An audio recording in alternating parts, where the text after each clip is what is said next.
আপনারাও এটার প্রতি আর্থিক এবং তাই মানসিক সহযোগিতা এবং আর্থিক সহযোগিতা আমাদের যুব সমাজের প্রতি রাখবেন, যার ফলে তারা আগামী সময়ে এই ঈদগাহ মাঠটাকে দুইটা ঐতিহ্যবাহী অনেকদিন এটা জৈনপুরীরা আমাদেরকে যেন আরো সুন্দর করা যায়, আরো ভালো করা যায়, সেই লক্ষ্যে দোয়া করবেন, সহযোগিতা করবেন, আর্থিক সাহায্য করবেন। আমি এই বলে সকলের সুস্বাস্থ্য কামনা করি।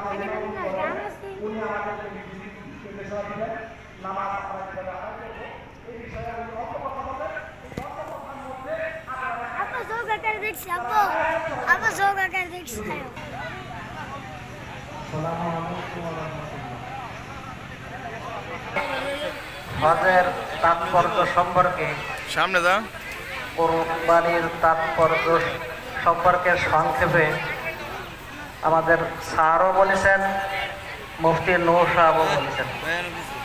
পৃথিবীতে এই দিনটাই স্মরণ করিয়ে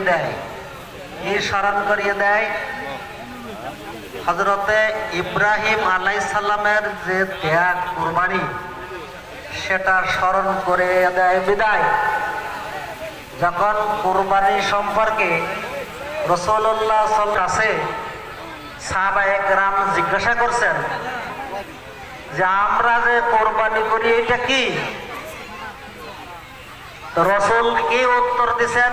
সুন্নাতা আবিকুম ইব্রাহিম আলাইহিস সালাতু ওয়াস সালাম।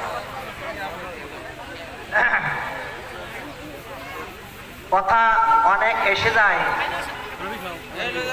ওনার যে ত্যাগ, যে কোরবানি, তা পৃথিবীর অদ্বিতীয় একটা বিষয়।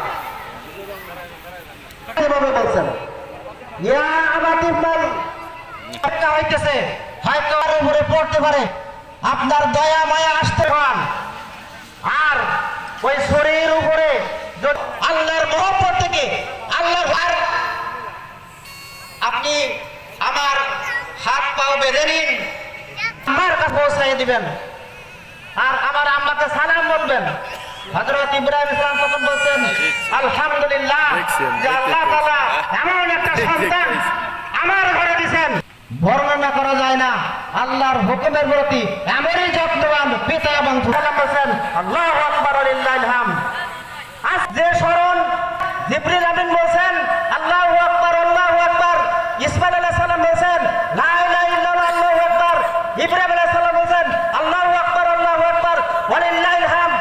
এই তাকবীর আল্লাহ রাব্বুল আলামিনের কাছে এমন মকবুল হয়ে গেছে, এমন পছন্দ হয়ে গেছে, ওই দৃশ্য আল্লাহ তাআলা কিয়ামত পর্যন্ত জারি রাখছেন যে 9, 10, 11, 12, 13 প্রত্যেক মুমিনের মুখ দিয়ে ফরজ নামাজের পরে এটা বাইর করতে হবে আল্লাহু আকবার লা ইলাহা ইল্লাল্লাহ আল্লাহু আকবার ওয়ালিল্লাহিল হামদ।